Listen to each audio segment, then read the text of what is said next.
दोस्तों, क्या आपने कभी महसूस किया है कि कोई है जो आपको अंधेरे में देख रहा हो? आज मैं आपको एक ऐसी सच्ची घटना बताने वाला हूँ जिसमें एक इंसान की ज़िंदगी सिर्फ़ इसलिए बदल गई क्योंकि उसने एक जिन्न को नज़रअंदाज किया।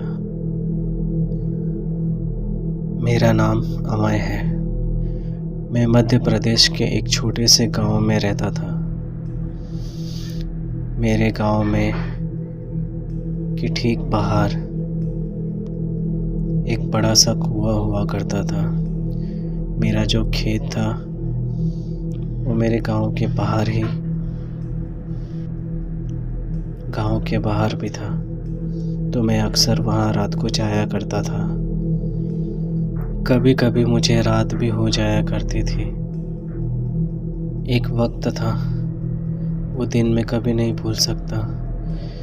ये जो घटना मेरे साथ घटी है वो मैं आपके साथ शेयर करना चाहता हूँ। एक दिन काम करते करते रात के 2 बज रहे। 2 बजे मैं खेत से लौट रहा था अपना काम पूरा करके। मेरे रास्ते में ही वो कुआं पड़ता था। उस कुएं के रास्ते से मुझे होकर जाना पड़ता था। एक दिन जब मैं वहाँ से जा रहा था, जाते जाते मुझे पीछे किसी ने आवाज़ दी, भाईजान मुझे पानी दे दो, मुझे प्यास लगी है, मुझे पीने को पानी दे दो। मैंने पलट कर जब देखा तो कोई आदमी खड़ा था। दिखने में तो कोई इंसान ही लग रहा था, पर उसकी आंखें जो थी एकदम काली काली दिख रही थी। मैं थोड़ा सा मन ही मन में डर गया कि इतनी रात को मुझे कौन पुकार रहा है। ये कौन इंसान है जो रात के 2 बजे यहाँ पे खड़ा होकर मुझे आवाज़ दे रहा है कि मुझे पानी दे दो, मुझे पानी दे दो। मैंने उसे नज़रअंदाज किया और थोड़ी अपनी चलने की रफ्तार थोड़ी तेज कर दी। थोड़ी देर बाद उसने फिर से मुझे आवाज़ लगाई, रुको। मैंने कहा ना रुक जाओ। वो आवाज़ किसी इंसान की नहीं लग रही थी, एकदम आवाज़ भारी और गूंजती हुई लग रही थी। मेरे अंदर डर इतना बढ़ गया कि मैंने पीछे देखा भी नहीं और भागना शुरू किया। भागते अचानक मेरे पैर में पत्थर आ गया और मैं उसी पत्थर को टकरा कर नीचे गिर गया। जैसे ही मैं ज़मीन पर गिरा, मेरे सर पे जोर से लगा, इतनी ज़ोरदार लगा कि मुझे चक्कर आने लग गए। मैं थोड़ी देर तक होश खो बैठा। मैं उठने की पूरी कोशिश कर रहा था, पर मैं पता नहीं क्यों मैं हिल ही नहीं पा रहा था, अपने शरीर को हिला भी नहीं पा रहा था। तभी मुझे महसूस हुआ कि कोई मेरी टांग को खींच रहा है और उस कुएं की तरफ लेकर जा रहा है। कुछ कहते वक्त मेरी ज़ुबान काँप रही थी और उस काँपती ज़ुबान पे मैंने उससे कहा, कौन है वो? कौन है जो मुझे खींच रहा है? मेरे कान पे उसने फुसफुसा कर कहा, अब देख लिया ना मुझे, अब तो घर नहीं जा पाएगा। बस मैंने हिम्मत करके उसकी तरफ देखना शुरू किया। मेरी सांस ही वहाँ पे बंद हो गई कि जिसे अब मैं इंसान समझ रहा था, अब वो इंसान की तरह तो नहीं दिख रहा था। मैंने ऐसा भयानक चेहरा आज तक अपनी ज़िंदगी में कभी नहीं देखा था। उसका चेहरा जो था वो बीच में से फटा हुआ,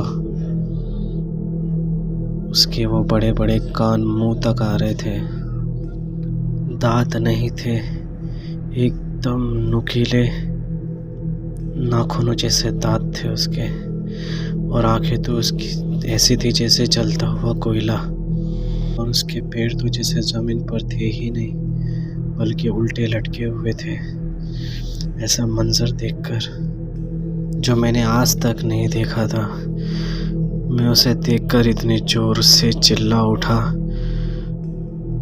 पर वो जोर जोर से हंसने लगा। उसकी हंसी तो इंसानों जैसी थी ही नहीं, और मुझसे कहने लगा, मैं वो हूँ जिसे लोग घुल कहते हैं, घुल जिन। वो जिन जो भूले रास्ते को, भटके हुए इंसानों की आखिरी सांस देखता हूँ।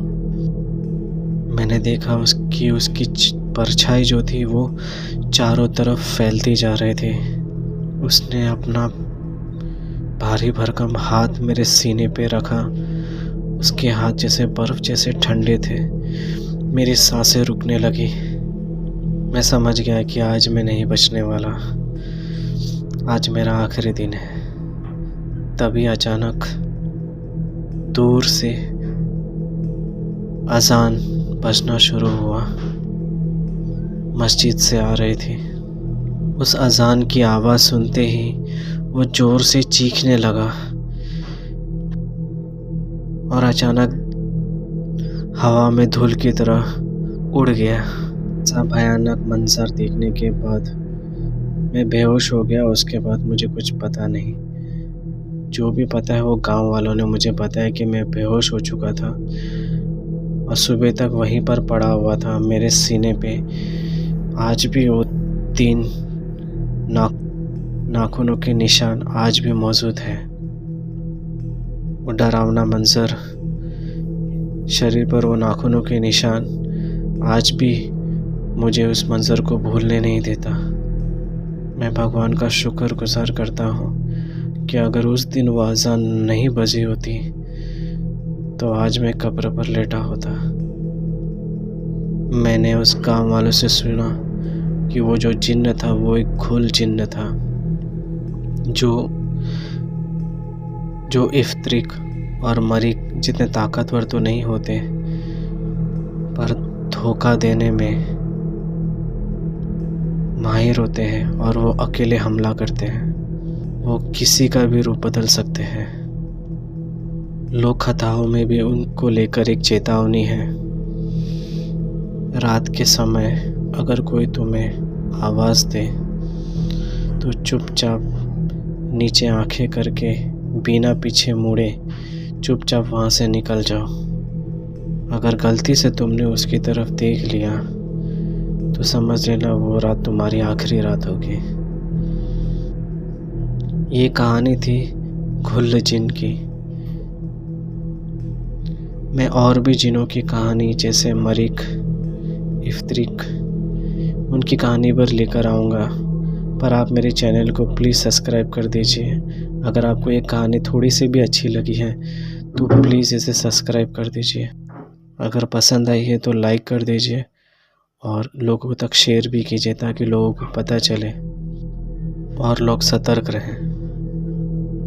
अपना ख्याल रखें।